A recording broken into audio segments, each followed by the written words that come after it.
Seja muito bem-vindo a mais um podcast aqui, jurídico. E aqui hoje eu recebo o Reinaldo Júnior, CEO do Grupo Regulariza. Tenho também ao meu lado aqui esquerdo o Lucas, que é gerente do Grupo Regulariza.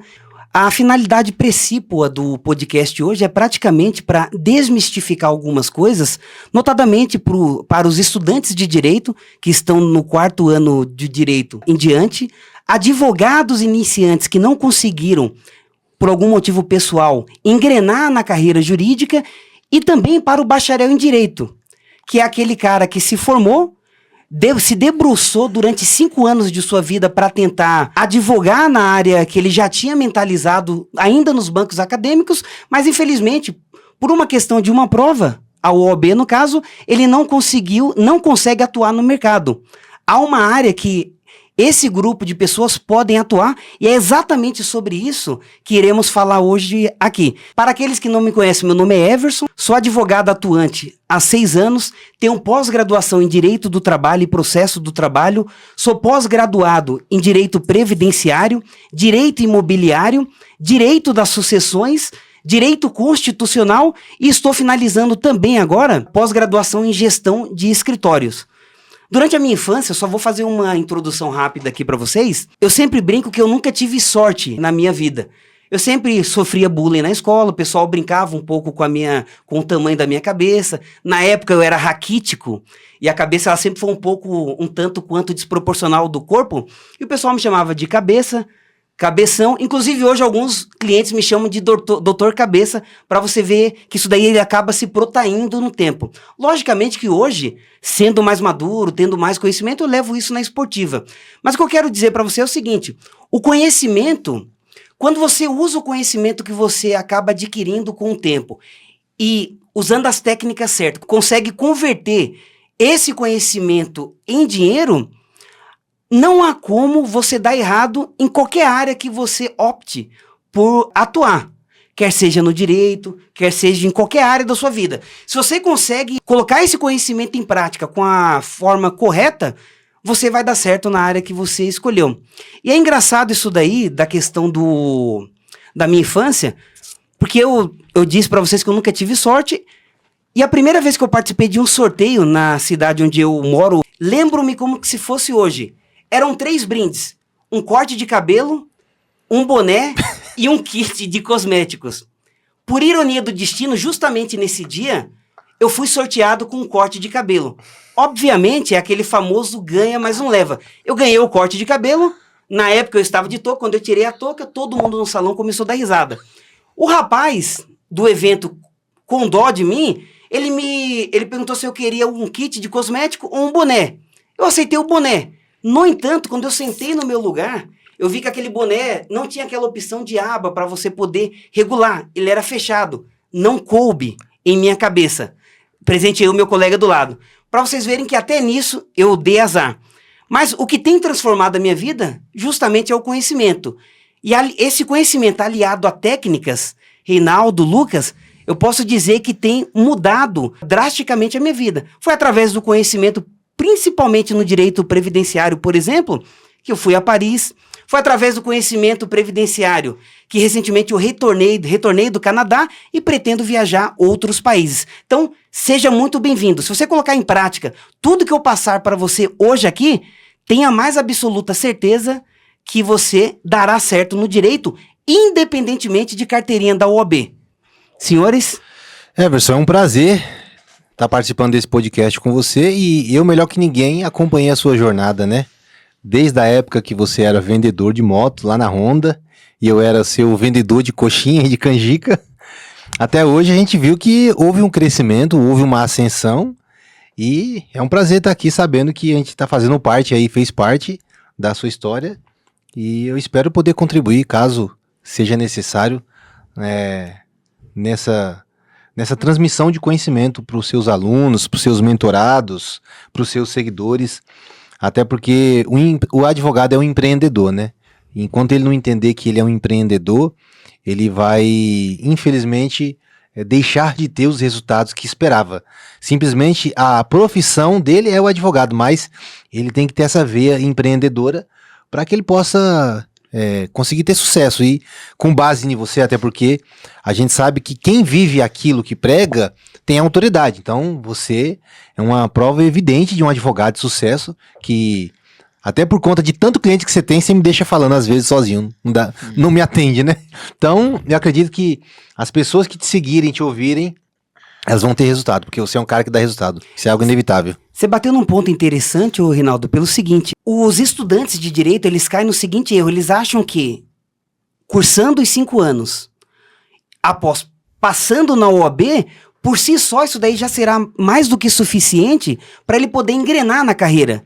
E há um equívoco aqui, porque não basta ter conhecimento. Vínhamos conversando, inclusive, sobre isso, de pessoas que, do nosso convívio ali social, são extremamente inteligentes, mas por algum motivo elas têm dificuldade de transmitir esse conhecimento e, mais do que isso, convertê-lo em dinheiro. Acho que esse é o ponto principal.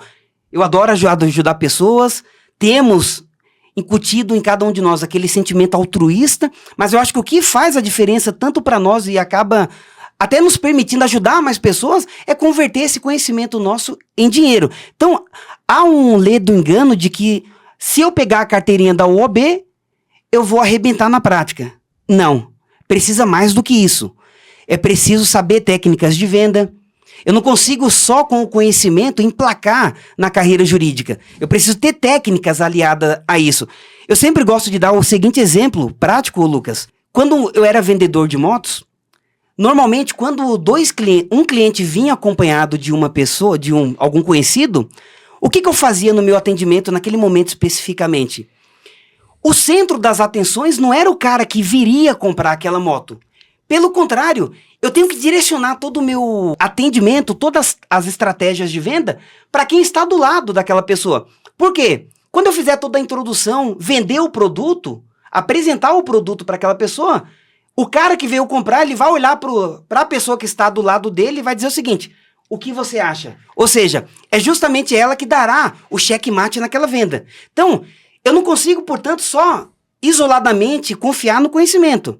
Não, tenho que ter técnicas de venda e vendas são imprescindíveis para qualquer negócio, inclusive os serviços jurídicos. Boa tarde, Everton. É de enorme prazer, né, receber esse convite de você. Uma enorme honra conhecê-lo pessoalmente, né? Por mais que eu não tinha te conhecido pessoalmente, você já apagou muitas chamas na nossa empresa, né? Então, eu nunca vi ele pessoalmente a primeira vez, só que ele já apagou muitas chamas na nossa empresa. E eu sou mais do que eu sou a prova viva do que você está falando sobre vendas, né? Porque eu não tenho nenhuma formação jurídica, mas vamos dizer assim, a minha forma de vender para os meus clientes, muitos me chamam de doutor. E tem doutores que não conseguem ter clientes por falta de não saber vender, né? Perfeitamente, ô Lucas. Então, a vendas ela é imprescindível. E aqui, voltando um pouco para esse mercado específico, o que eu notei nessa área de atuação? Por ano, Rinaldo, Lucas, por ano, nós temos 3 provas da OAB, Ordem dos Advogados do Brasil. Todos os anos ocorrem 3 provas. 80% são reprovados. 20%, portanto, apenas conseguem a tão sonhada carteirinha da OAB. Inclusive, por ironia do destino, eu trouxe a minha aqui. Ó. Quer ver? Deixa eu até mostrar aqui. Ó, 20% apenas conseguem essa carteirinha da OAB. Ver? Só que o que acontece? Como eu falei, muitos não conseguem emplacar na prática. Mas agora imagine o seguinte, você estudar, dedicar 5 anos da sua vida, porque há uma estatística de que, no mínimo, um curso médio hoje de direito, em termos de valores, é algo em torno aí de R$900. Multiplicado por 60, que é 5 anos que essa pessoa se dedica a esse curso, ela investe, você deve ter investido na sua área, no mínimo R$54 mil em valores, sem contar o tempo despendido, sem contar as noites, em claro, que você se debruçava sobre os livros, achando que faria a prova da OAB e conseguiria aí emplacar na área jurídica. O que muitas dessas pessoas não sabem é que, independentemente da carteirinha da OAB, há algumas áreas do direito que eles podem atuar. E mais do que isso, olha que bacana, isso daí não caracterizará exercício ilegal da profissão. Você não cometerá nenhum crime. Primeiro, porque o Tribunal de Ética e Disciplina da OAB tem um parecer favorável, notadamente do aqui de São Paulo, que esse tipo de atuação por bacharel em direito não caracteriza exercício ilegal. Segundo, a jurisprudência dos tribunais, dos nossos tribunais, é totalmente sedimentada no sentido de que, quando o bacharel em direito atua em algumas áreas, ele não está infringindo normas da OAB, ele não está violando o exercício da advocacia. Quais são essas áreas? O direito administrativo tributário. Tem um monte de empresas, por exemplo, que pagam uma tripla tributação. Então, junto à Receita Federal, você faz todo o mapeamento, você pode reivindicar a repetição do indébito desses valores. Para além disso, e aí é a área que eu atuo muito, desde quando eu comecei na advocacia, aliás, bem antes, desde os bancos acadêmicos, do segundo ano em diante, eu já comecei a ter um olhar mais direcionado para o direito previdenciário. Porque a todo problema nós temos um risco social. Pessoas vão para o trabalho, se machucam, têm que receber o auxílio acidente, e quando voltam do auxílio doença, e quando retornam do auxílio doença e ficam com alguma sequela, que de alguma forma diminuíram a capacidade laborativa dela, elas passam a ter direito ao auxílio acidente, que equivalerá a 50% da remuneração dela. Então, se ela recebia 5 mil, quando ela se recupera, entre aspas, do auxílio doença, que ela recebe alta, e restou alguma sequela, ela poderá ainda receber, enquanto trabalha, mais 50% até se aposentar do que ela já recebia de salário. Portanto, 5 mil de salário, mais 2.500 de auxílio acidente. Então, assim, é uma área extremamente promissora e muitos, infelizmente, ainda não sabem atuar. Mas vão aprender se você seguir o passo a passo do que logo, logo eu passarei a transmitir a cada um de vocês.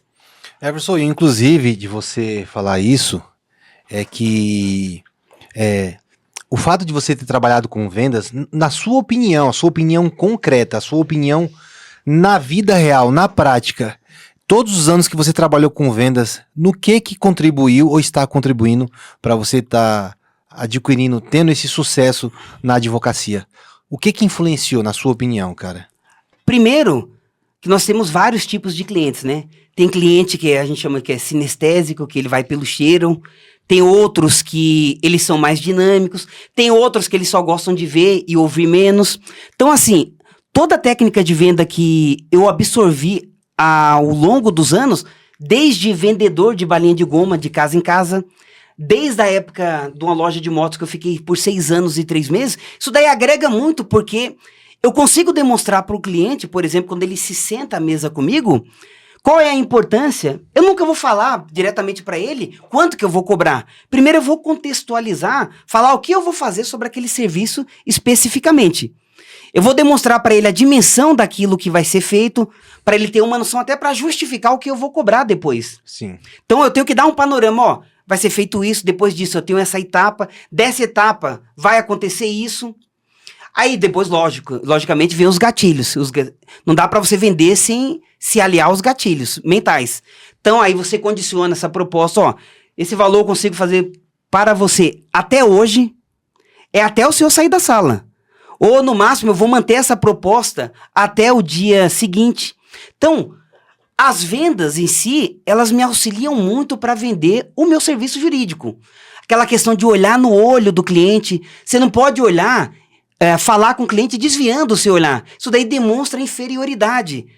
Ele vai ver, ele não vai sentir confiança, na verdade, no que você falar. E desprezo também, né? E desprezo, perfeitamente. Quando você fala olhando dentro da pupila, quando você direciona todo o atendimento olhando para ele, alguns se sentem intimidados, começam a desviar o olhar, mas quando você transmite isso com emoção, você acaba contagiando ele.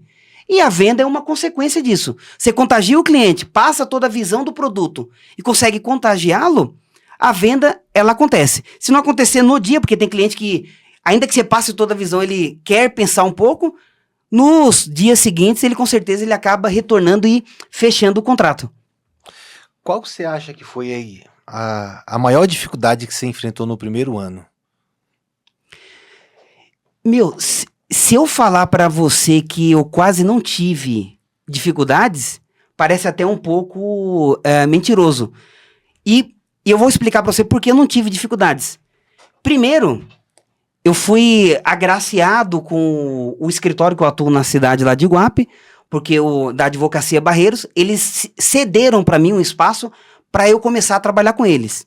E tô lá até hoje. Agradeço muito, inclusive, ao Dr. Breno, Vitor, Dr. Paulo, que me acolheram lá.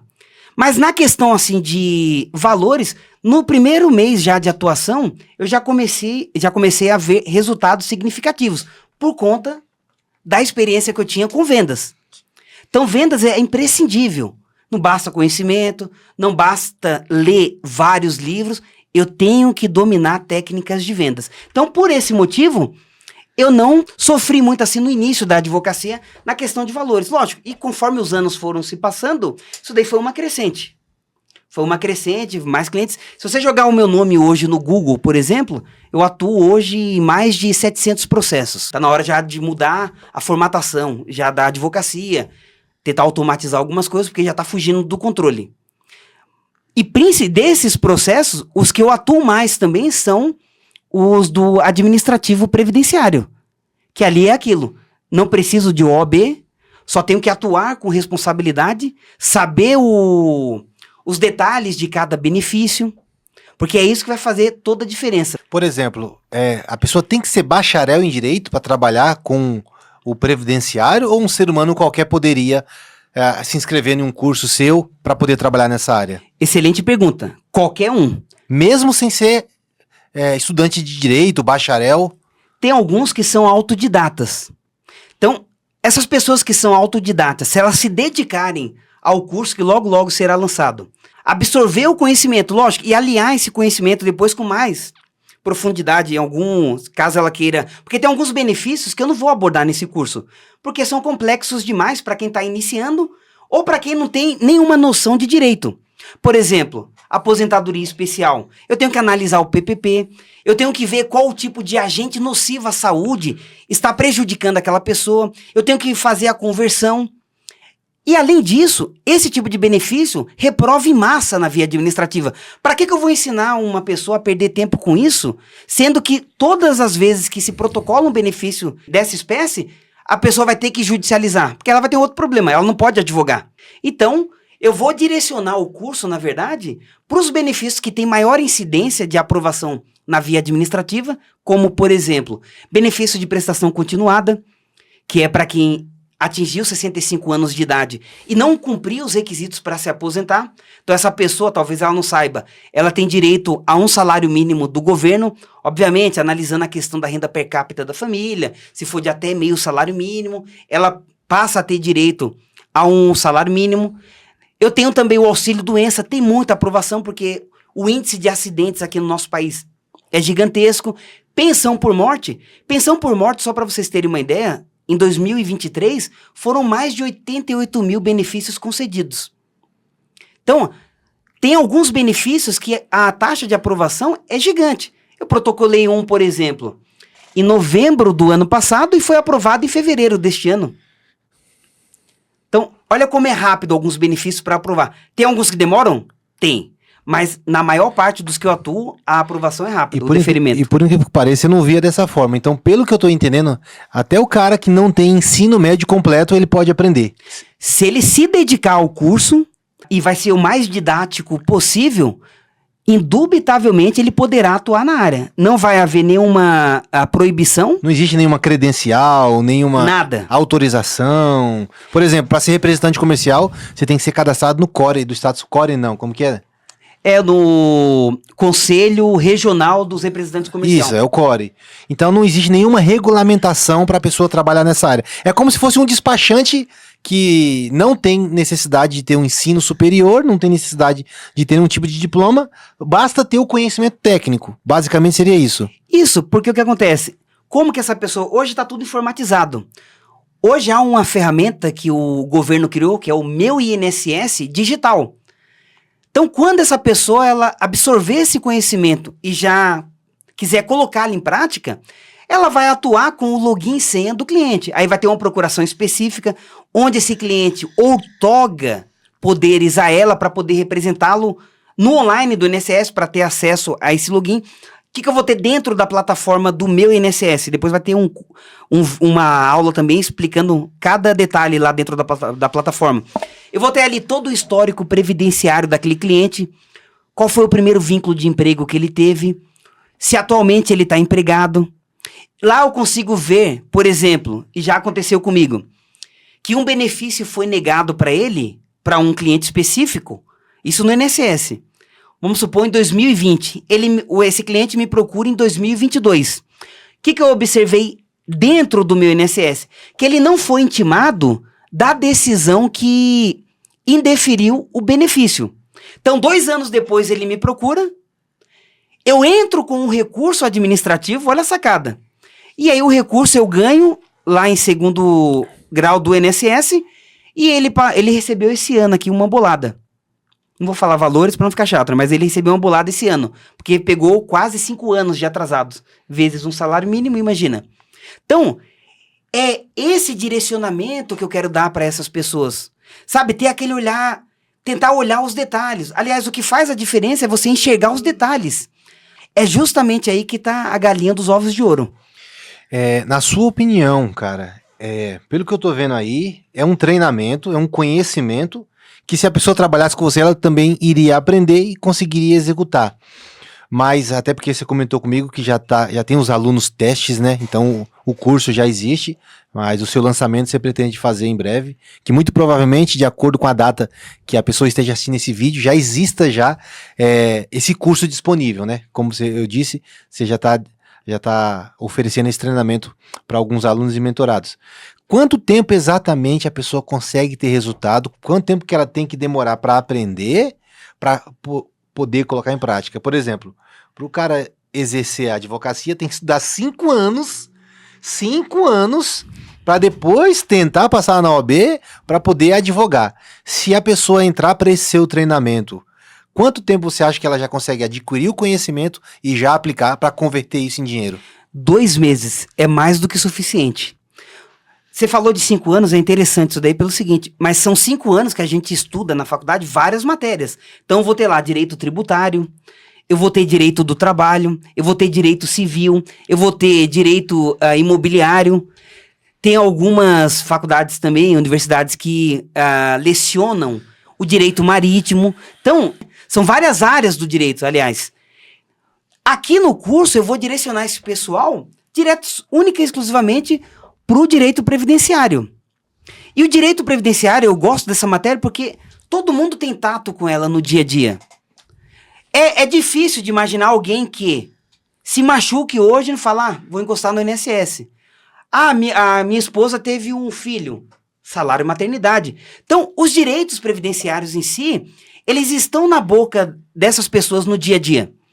Então, 2 meses para ele fazer o curso e já colocar em prática, é mais do que o suficiente. Obviamente que no curso também, por algum período de tempo que eu estou a definir ainda, nós vamos ter o suporte para essa galera, para que eles não fiquem também a Deus dará. Então, tem um caso específico que ele não está conseguindo desenrolar, ele vai entrar em contato com o suporte, eu juntamente com a minha equipe vou fazer uma análise do caso dele e direcioná-lo da melhor forma possível. Mas o INSS, o Rinaldo, ele é tão prático.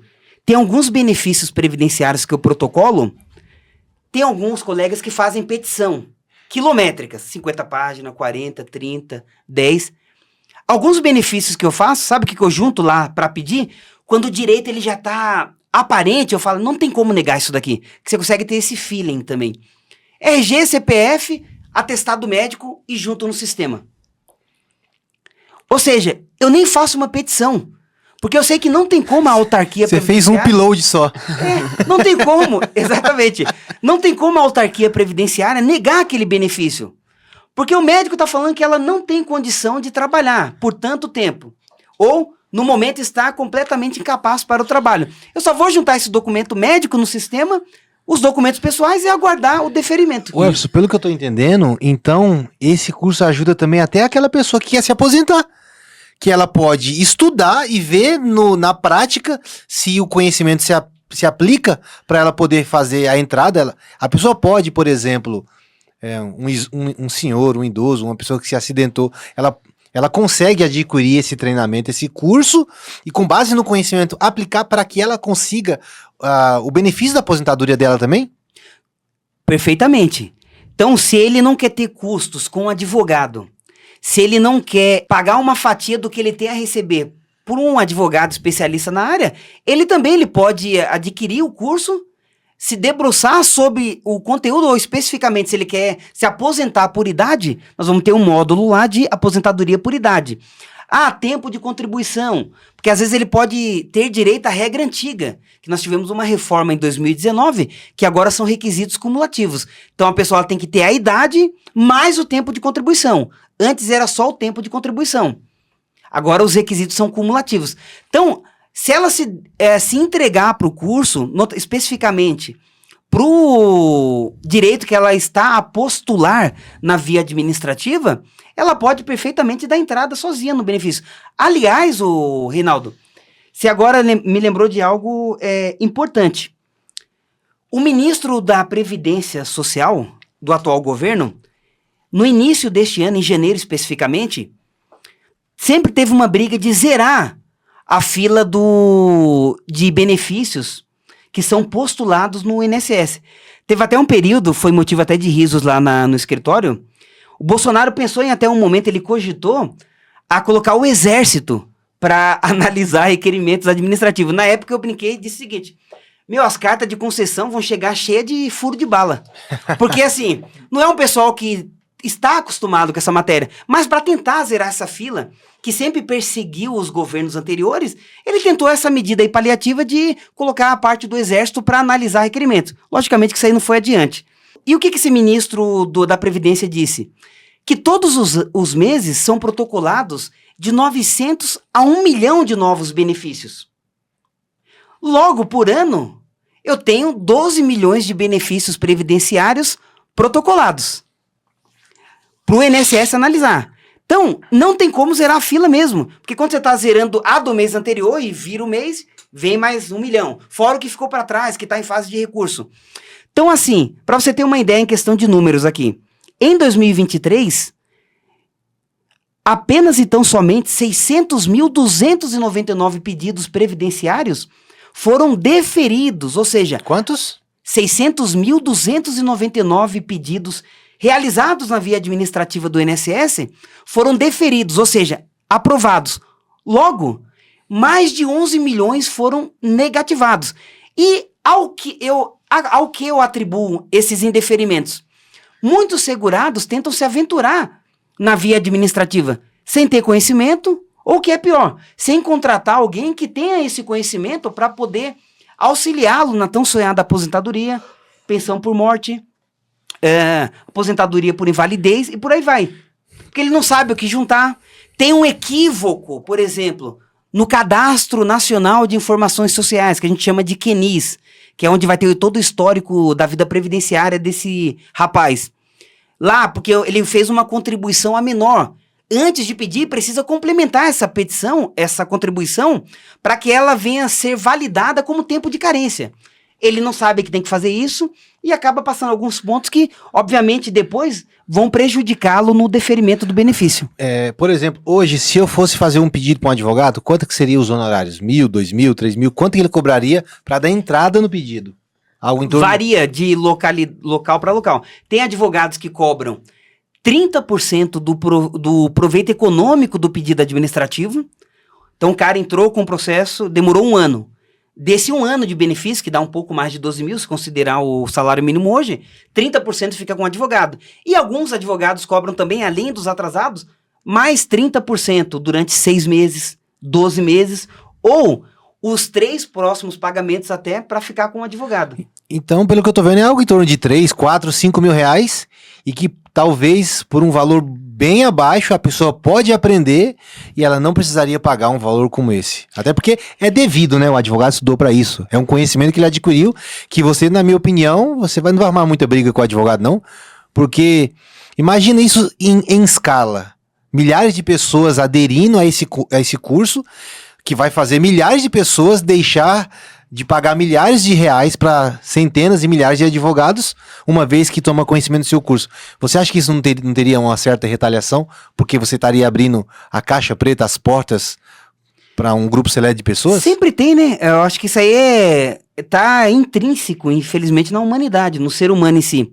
É normal você ver alguém da sua área, talvez escalando, e você não sabe como essa pessoa conseguiu escalar esse negócio e acaba surgindo para quem é frustrado as críticas. Mas assim, o que eu tô passando aqui não é contra a lei. A OAB já deu parecer favorável. Os tribunais pacificaram o entendimento de que o bacharel em direito, por exemplo, que é aquele cara que estudou, dedicou 5 anos da vida dele, e às vezes fica sendo humilhado, muitas das vezes por colegas, por parentes, que falam o seguinte. Eu já tive uma amiga que ela falou o seguinte, que a irmã dela falava corriqueiramente pra ela o seguinte: por que você não procura outra coisa pra você fazer? Arruma um trabalho pra ajudar o seu marido. Você tem que largar o direito e tentar fazer alguma outra coisa. Você só vive nas costas do seu marido. Ou seja, a pessoa ela é humilhada corriqueiramente, muitas das vezes dentro da própria casa. Então, isso daqui é uma alternativa para esse pessoal que está esquecido. Ninguém tá olhando para essas pessoas que têm o conhecimento já, e o deles é mais fácil. Porque com o curso eles vão pegar no ar o que vai ser passado. Então eles têm o conhecimento, é aquela famosa parábola bíblica lá do talento que está enterrado. E muitas das vezes eles mesmos enterraram porque não conseguem ter essa visão fora da caixa. Então assim, vai ter críticas? Sempre. Mas a crítica é normal, eu aprendi muito a lidar com elas e vida que segue. Doutor, eu tenho uma dúvida referente a essa questão do curso e a gente vai voltar lá no início, né, que você falou que era muito importante. Na verdade, a inteligência não é tão importante quanto a técnica, né, porque se você não tiver a inteligência e não tiver a técnica, você acaba se frustrando nessa profissão. Como que isso vai ser abordado no seu curso? A questão da abordagem, a questão da técnica para você convencer o seu cliente, né, persuadir ele a ele confiar no seu trabalho para ele te contratar. Uma das vantagens de se atuar no direito previdenciário é porque o destinatário final desse serviço, na maioria das vezes, ele já está muito sensível. A dor é iminente, né? A dor é iminente. Ele já está sentindo essa dor na pele. Então ele trabalhou 20 anos em uma empresa. Olha só, 20 anos em uma empresa e a empresa nunca recolheu o INSS, as contribuições sociais aos cofres da Seguridade Social. Então, cansei de atender cliente e falar, não, eu tenho 23 anos de contribuição. Você viu? Não. Foi falado pra mim. Falei, então tá bom. Porque ela vai com base só na carteira de trabalho. Quando você vai analisar o extrato previdenciário dessa pessoa, não consta. Consta esse vínculo, mas não constam as contribuições. Qual é a saída aí pra quem é técnico? A técnica é importante. Qual que é a saída? O inciso 2 do artigo 31 da Lei 8.212, que trata do custeio da Seguridade Social, ela vai nos dizer o seguinte: o responsável tributário, nesses casos, é a empresa, trocando em miúdos. Se eu trabalhei registrado, Lucas, a empresa não recolheu para o INSS, o problema é do INSS e da empresa. Houve falha na fiscalização. Eu, segurado da Previdência, eu não posso ser prejudicado. Então, o que vai acontecer? Eu vou poder me aposentar, se eu já tenho um mínimo, que é 15 anos, né? No caso de exemplo, 23. A pessoa já tem idade, ela vai se aposentar e melhor, ainda que os salários não tenham sido vertidos, as contribuições referentes ao salário, vai ter que considerar o salário fictício, se for o caso ali. Se o cara ganhava 5 mil e não constou, o INSS, no cálculo da aposentadoria, vai ter que levar em conta os 5 mil de salários para essa pessoa poder se aposentar com o RMI, que é a renda mensal inicial devida. Cara, eu ainda tô achando que isso aí vai ajudar mais a pessoa aposentada, vai ajudar o bacharel, obviamente, porque o foco é esse treinamento, ajudar pessoas do direito que não estão conseguindo ter renda. Mas esse curso também, eu falo isso porque a gente também tem curso, a gente sabe que eu tenho curso que eu ensino a pessoa a trabalhar no segmento e eu tenho um curso que ensina a resolver a dor também. Então, pelo que eu tô entendendo aí, qualquer ser humano que saiba ler, ele vai conseguir, pelo que eu tô entendendo, se aposentar sem depender de ninguém. Essa é a promessa, uma das promessas do curso. Exato. E se a pessoa ela for perspicaz no momento que ela comprar o curso, caso ela mesma queira se aventurar nessa empreitada dela postular o pedido administrativo, o que ela faz? Nós vamos ter o suporte. Sim. Ela compra o curso, véspera de se aposentar, tira todas as dúvidas no suporte. Como eu estou vendendo o curso e estou dando suporte, eu vou ter que tirar, a minha equipe vai ter que tirar todas as dúvidas dela. Ela pode usufruir disso quando ela comprar o curso, e se ela já tiver com uma dor iminente, igual você falou, ela já precisa do serviço do INSS, ela vai conseguir perfeitamente colocar em prática. Cara, depois que o seu aluno ele se inscrever nesse treinamento, nesse curso, como ele consegue prospectar? É permitido ou não? Como ele encontra o potencial, a pessoa que precisa se aposentar? Qual que é a forma mais eficaz? Ou existe, não existe? Ou tem que ser marketing? Como que ele vai encontrar? Por exemplo, eu fiz a inscrição e eu quero trabalhar nessa área. Como que eu consigo angariar os clientes, prospectar e achar esses clientes? Para quem é advogado, tá com a carteirinha da OAB, já tá inscrito na OAB, o conteúdo que a gente posta nas redes sociais, ele tem que ser moderado e sempre a título informativo. Certo. Eu nunca posso me autopromover no que eu estou transmitindo nas redes sociais, em um vídeo. Então, no final, não posso falar, me procure aqui no escritório tal. Não, eu finalizo sempre assim, procure sempre um advogado de sua confiança. Que na minha Qual opinião é uma palhaçada, né? Mas... Estados Unidos permite, na verdade, né? eu posso falar, não sou advogado, eu acho que a OAB tá fazendo uma palhaçada. O advogado se mata de estudar, aí vocês colocam uma regra pra atrapalhar a vida do cara, não tem sentido. Desculpa, doutor. Se tiver que ter problema, é o meu CPF, tá? Que tem que responder. Nem foi nem combinado. Tem Mas eu já tô querendo fazer esse curso aí seu. Tem um colega que estava nos Estados Unidos recentemente, e lá ele postou uma foto nas redes sociais. Olha a chamada para ação de um advogado trabalhista de lá. Um outdoor gigante, ele colocou assim: se o seu empregador não pagou os seus direitos, me procure. Eu o obrigarei a pagá-los. Meu Deus. Olha a chamada. Então lá é permitido. Só que aqui no Brasil nós temos essa restrição. A OAB já avançou muito, permitindo agora a publicidade, né? Ela permite a publicidade sempre de forma moderada, aquela coisa. Mas isso é para quem é vinculado com a OAB, é inscrito.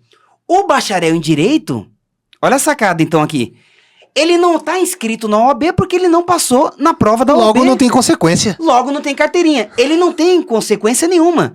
Então ele pode fazer essa chamada, no meu entender, mais agressiva. Se ele não quer ser tão agressivo, porque tem gente que tem, mesmo assim você explicando tem medo, pode fazer uma chamada moderada. Não, mas pelo que... Se a lei diz que ele não pode fazer, ou se não diz que não pode, então ele pode. O que a lei não veda, tá liberado. Ele pode fazer essa chamada mais agressiva, porque ele não terá consequência jurídica nenhuma. Nenhuma. Então, como você não está vinculado na OAB, se esse é o teu caso, você pode ter essa abordagem nas redes sociais. Facilitou muito a propagação de conteúdo.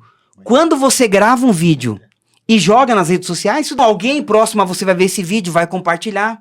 Se você não impulsioná-lo, inclusive. Então, esse pessoal que quer atuar, quer fazer valer todo esse conhecimento jurídico, não há nenhum impedimento por parte dele de divulgar esse conteúdo. Ele não está vinculado à OAB.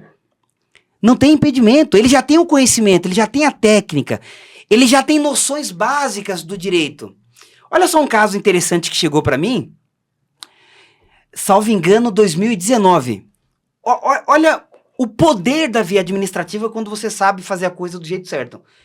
Uma cliente me procurou, o reconhecimento de união estável, ela ganhou em primeiro grau com outro advogado, depois em recurso, a coisa reverteu, ela perdeu. Os desembargadores que analisaram o caso dela entenderam que não havia se caracterizado a união estável. Quando ela chegou em mim, ela não me contou isso. Isso aí ela me contou depois, eu não tive conhecimento disso. O que eu fiz? Eu peguei o caso dela e postulei na via administrativa. Esse benefício foi negado em primeiro grau. Tem um procedimento na via administrativa que é quase semelhante ao do judicial, que você, para esses casos que vão depender de prova testemunhal, além da material, você pede a justificação administrativa, que é onde você vai querer ouvir testemunhas para de alguma forma corroborar aquele início de prova material que você juntou no pleito administrativo. E o INSS indeferiu sem analisar essa questão da justificação administrativa. Em segundo grau, aleguei isso. O relator determinou que o processo voltasse para ouvir as testemunhas e juntar eventuais outras provas. Aí eu chamei ela para conversar, falei, você tem mais alguma prova que você eventualmente esqueceu de me trazer? Por ironia do destino, ela localizou um pacote assim de extratos bancários, onde o falecido companheiro dela, toda semana transferia o dinheiro para ela. Que eu aleguei, dependência econômica. Não deu outra. O INSS, lá em segundo grau, o colégio recursal, deferiu o benefício de pensão por morte. Olha que louco. Aí ela já recebeu uma bolada aí. Depois, ela contou pra mim o seguinte, doutor, tá errado isso daqui. Falei, como assim? Não, meu marido, ele não ganhava um salário mínimo só. Ele ganhava 3. E eles me implantaram um só. Falei, deixa eu ver isso daqui. Você tem o número do que ele recebia? Realmente estava errado. Entrei com revisão administrativa do pedido para pagar a diferença de todo o período equivalente a 2 salários mínimos para ela implantar um novo benefício equivalente a 3. Em menos de 2 meses, Lucas, o benefício da revisão foi aprovado. Porque não tinha para onde correr. Para que o INSS vai bater indeferir algo? Se for judicializar depois, vai ser pior para a autarquia. Porque tem os honorários de sucumbência.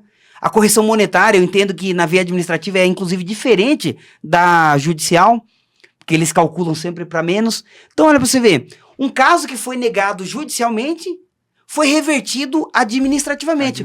O comum é o inverso. O normal é o inverso. Nega-se administrativamente e reverte-se judicialmente. Mas olha como a estratégia aliada a uma análise boa das provas pode fazer com que um caso aparentemente perdido possa ser revertido na via administrativa. Bom, eu entendi então que o seu curso ele já vai para pessoas que são iniciantes, para pessoas que querem aprender, ele já vai ajudar bastante. Vai ter uma parcela de pessoas que já tem um certo conhecimento sobre essa área. Você aborda casos mais complexos? Serão casos práticos complexos dos que eu atuei na via administrativa, que eu vou levar para eles esses casos, mas dos benefícios que tem a maior incidência de aprovação, como eu disse. Certo. Não adianta eu levar por exemplo, aposentadoria rural. Esse tipo de benefício bate e nega. Eu não vou ensinar eles a atuar nessa área porque é perca de tempo. E tempo, para eles já perderam muito tempo estudando e não conseguindo, por algum motivo pessoal, profissional, emplacar aí com a prova da UOB. Então eu vou direto aos benefícios que são mais fáceis de aprovar administrativamente. Conta aí, Everson, alguns casos práticos para a gente poder entender melhor e até o pessoal poder entender melhor sobre, na prática, quais foram os êxitos que houveram de casos de pessoas que de forma administrativa deu certo. Então, no começo eu mais disse recente, né? Assim. De um rapaz, ele me procurou em 2020, analisando o histórico previdenciário dele, ele tinha feito um pedido de pensão por morte, que foi negado porque alegaram inconsistências na documentação dele. Tinha lá a certidão de casamento, já demonstra a qualidade de dependente, que é presumida no caso, para cônjuge e filhos. E o INSS simplesmente negou porque falou que houve inconsistências. Mas não explicaram em nenhum momento quais seriam essas inconsistências. E pior, não intimaram o segurado dessa decisão. Quando ele me procura 2 anos depois, o que eu observo? O senhor foi intimado primeira pergunta, dessa decisão? Não. O senhor não foi intimado, então perfeito. Fiz o recurso, levei as juntas de recurso do INSS e 1 ano depois eu consegui o êxito de reverter esse caso para ele e recentemente ele recebeu os valores atrasados aí na via administrativa. Tem um outro detalhe aqui importante na via administrativa, que diferente do judicial, quando eu ganho um processo que ele fica limitado na via judicial até 60 salários mínimos, ele é pago em RPV, requisição de pequeno valor. O INSS, o governo vai ter até 60 dias para te pagar esse valor. Quando esse valor ele ultrapassa 60 salários mínimos, ele será pago mediante precatório, que é uma ordem de pagamento contra o ente público ou autarquia pública que perdeu a ação. E o precatório, se eu inscrever, por exemplo, vou dar um exemplo para vocês. Se esse precatório ele for inscrito até o dia 1º de abril deste ano que já passou, ele seria pago até dezembro do ano que vem.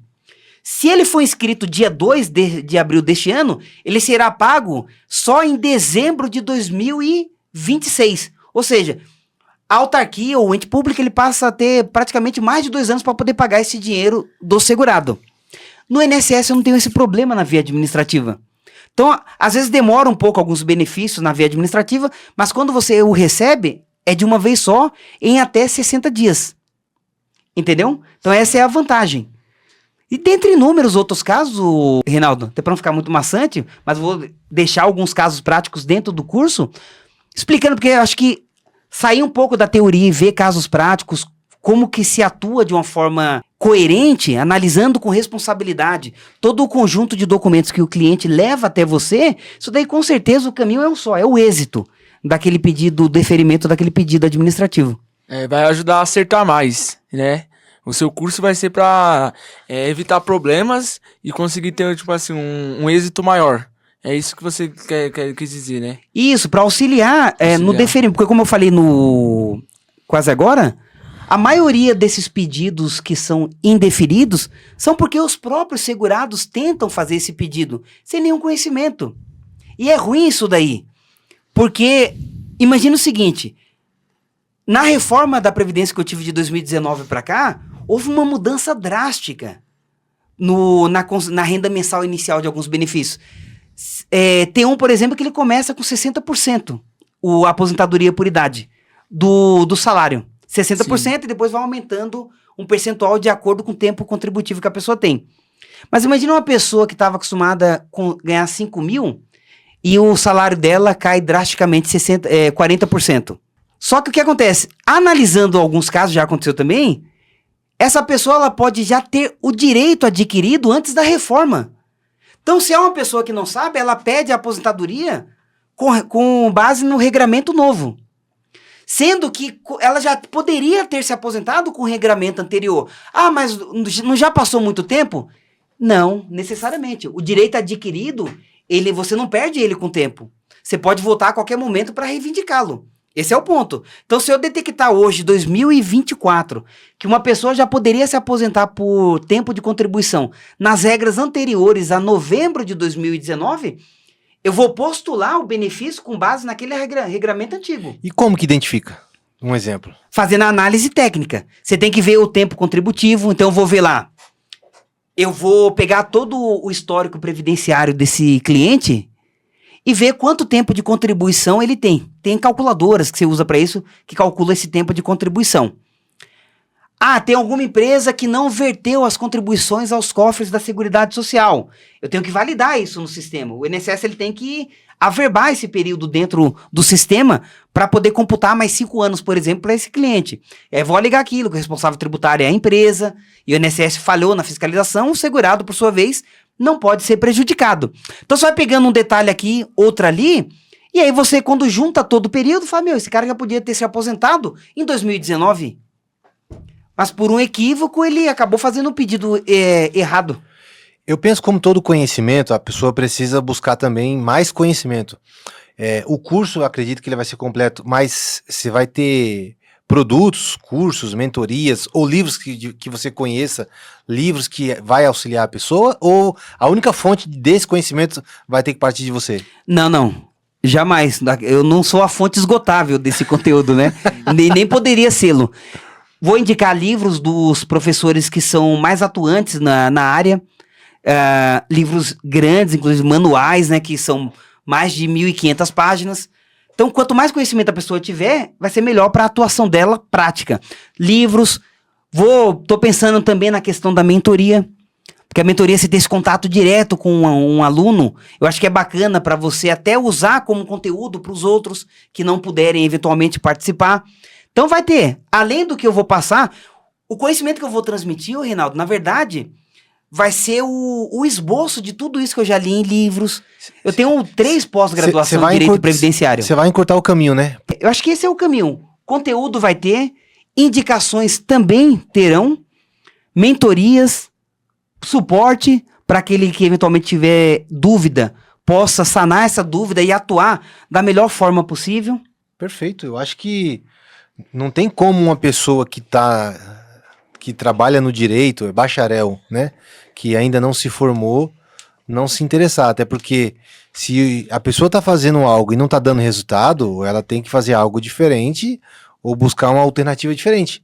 E nada mais válido que testar com quem já aprendeu, né? Sim, o pessoal fala, o mercado, quando eu comecei na advocacia, falavam muito para mim que o mercado tá saturado. Meu, não tá. Pode estar saturado de pessoas que atuam de uma forma fazendo ali o feijão com arroz. Que não enxergam aquele detalhe que fará toda a diferença. Toda ação, eu sempre gosto de me ater aos detalhes, as datas. Pergunto se ele trabalhou em algum lugar que eventualmente não foi registrado, porque eu consigo, de repente, postular uma ação trabalhista em casos mais complexos, né? Para validar aquele período e depois remeter ele para a via administrativa e averbar aquele período reconhecido judicialmente. Então, assim, cada caso tem suas peculiaridades e se a gente se aprofundar, com certeza isso daí encurtará e muito o caminho do deferimento. Eu tenho um colega, o Reinaldo Lucas, que desde o primeiro ano de faculdade, ele já atuava no INSS, tá? Ele já atuava, ele já guardava o dinheirinho dele, conseguiu montar o escritório dele depois que ele passou na OAB com esse dinheiro da atuação que ele já fazia, só com... Porque o que acontece? Quando ele entrou, ele já estava definido no ramo do direito que ele queria atuar. Então, ele foi... Pós-graduação, ele entrou em contato com uma faculdade para fazer ela como curso de extensão. Aí falaram para ele que ele só não teria o certificado, ele falou que não teria problema, mas por causa do conhecimento. Ele já estava todo formatado para atuar na área do direito previdenciário, que é extremamente rentável. Só em benefícios previdenciários no ano de 2023, por exemplo, foram mais de 1 bilhão de valores em pagamento. O orçamento da Seguridade Social, da Previdência Social, para este ano aqui de 2024, é de mais de 1 trilhão. Olha como essa área do direito pode ser rentável. E você, bacharel em direito, que talvez tenha desistido por esse motivo de não ter a carteirinha da OAB, de atuar na área jurídica. Advogado iniciante que não conseguiu emplacar. Ou até mesmo você que é estudante de direito, mas que já consegue ter essa visão macro da advocacia. Se você se atentar ao que eu estou falando, você vai ver que aqui você vai ter um insight. É uma ideia que você pode colocar em prática.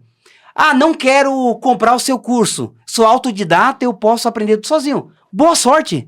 Não tem problema, eu vou ficar feliz por você. Mas se você colocar em prática isso, que já está sendo falado aqui, e depois será divulgado no curso, tenha certeza que toda essa sua frustração se converterá em dinheiro. Eu sou prova viva disso.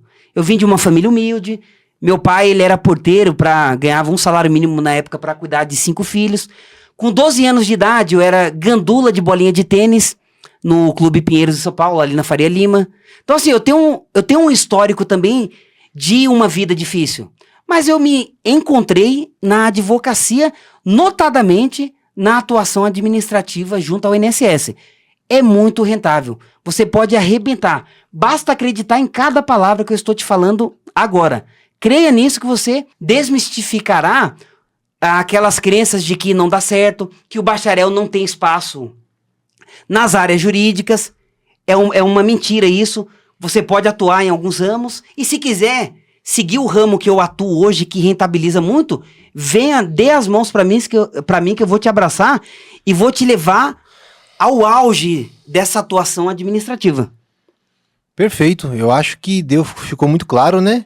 E eu posso chancelar isso como fundador do Grupo Regulariza, uma empresa especializada em negociação de dívidas e recuperação de crédito. O Everson já é advogado nosso advogado de confiança há anos, então eu não tenho dúvida que isso aí vai ajudar muitas pessoas, cara. Um outro gatilho aqui, até já caminhando pro final para não ficar muito maçante, que o ideal é exaurir o curso, todo o conhecimento no curso mesmo. Imagina o seguinte cenário que já aconteceu comigo várias vezes também. O cliente, o segurado, ele foi dispensado da empresa e quando ele me procura, ele tem 12 meses aí sem pagar o INSS. Ele simplesmente não conseguiu outro emprego, sofreu algum infortúnio, está incapacitado para o trabalho, quer seja temporariamente ou permanentemente, então ele depende da aposentadoria por invalidez, que é a atual por incapacidade permanente, ou auxílio-doença, que é o atual auxílio por incapacidade temporária. que acontece? A pessoa que analisar, o bacharel em direito, o advogado iniciante, ou o estudante que olhar isso daqui, não tem o que fazer, o senhor deixou de contribuir. Porque o seguro social, ele funciona como um seguro veicular. Para eu conseguir a cobertura do meu veículo, eu tenho que estar em dia com o seguro. Do contrário, a seguradora não vai pagar o prêmio. No caso do INSS, tem um detalhe aqui que salva, que é o período de graça. O que é isso? Se a pessoa ela deixou de contribuir em janeiro, ela vai ter a qualidade de segurado até fevereiro do ano seguinte. Aliás, até março do ano seguinte. Então ela tem uma projeção de graça, de modo que o que acontecer com ela nesse período, ela continuará amparada pelo INSS. Porque é um período de graça que acoberta ela de qualquer infortúnio da vida. Ah, passou o período de graça de, você falou aí 13 meses. 13, 14 meses quase. E agora? Se ela demonstrar, ela continua desempregada, se ela demonstrar que ela se cadastrou em sites de procura de emprego, ou que ela recebeu o seguro-desemprego, esse período ele pode ser prorrogado para mais 12 meses. Então, olha só, eu já saí de 12 e vou para 24 meses de período de graça, que essa pessoa poderá estar acobertada pelo INSS.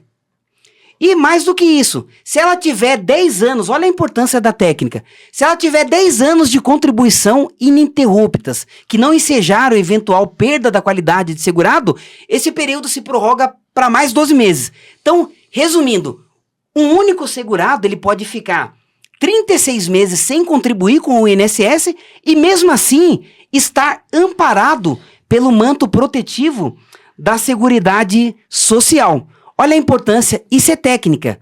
Isso daí dificilmente você vai aprender na faculdade. É no dia a dia, é aprofundando o conhecimento, em pós-graduação, em livros, vendo casos práticos, jurisprudenciais, enfim.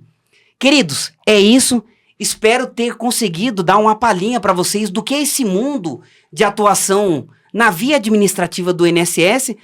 Há aqueles que quiserem me conhecer melhor, o meu dia a dia, que eu sempre estou dando dicas nas minhas redes sociais, tem lá o Instagram, LimaEverson2010, pode me seguir nas redes sociais. Então é isso, agradeço pela atenção de você, agradeço você que está vendo esse podcast hoje, siga o passo a passo do que eu passei aqui para você, que eu tenho certeza que você alçará voos muito mais altos e surpreenderá aqueles que desacreditaram de você. Porque muitas das vezes o desestímulo vem do nosso próprio lar, vem da nossa casa. Então você conseguirá superar isso.